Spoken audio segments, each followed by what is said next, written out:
madaxweynaha Jamhuuriyadda Federaalka Soomaaliya Mudane Maxamed Cabdullaahi Farmaajo ayaa ra'iisul wasaare u magacaabay Maxamed Xuseen Rooble saacado yar kadib markii uu soo dhamaaday shirka wada tashiga doorashooyinka dalka ee dowladda federaalka Soomaaliya iyo dowlad goboleedyada.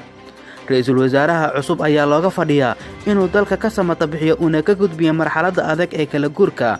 haddaba waa kuma ra'iisul wasaaraha Maxamed Xuseen Rooble waa injineer ku dhashay magaalada qadiimiga ee Hobyo dowlad goboleedka Galmudug bishii Oktoobar 1963.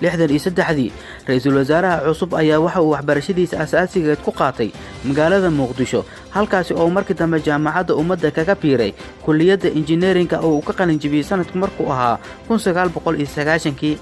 markii uu dalka ka dhacay dagaaladii sokeeye waxa uu u qaxay dibadaha markaasi ay u suurta gashay inuu galo dalka Sweden waxa uuna halkaasi ka sii watay waxbarashadiisa. sanadii 2000 ayuu jaamacad ku taala magaalada Stockholm ee dalka Sweden ka qaaday shahaadada heerka labaad ee masterka digriga.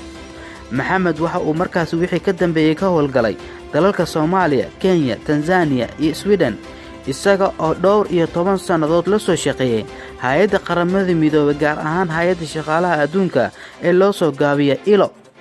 sida ku cad CV-giisa Maxamed Rooble waxa uu ku hadlaa 5 luqadood oo kala ah luqadda Soomaaliga oo ah luqadiisa hooyo, luqadda Swedishka, Ingiriisiga, Carabiga iyo Talyaaniga. Maxamed Rooble waa aabba xaasle ah oo leh 5 caruur ah waana nin aanan hore looga aqoon arrimaha siyaasadda hase yeeshee waxa uu ka soo shaqeeyay arrimaha horumarinta.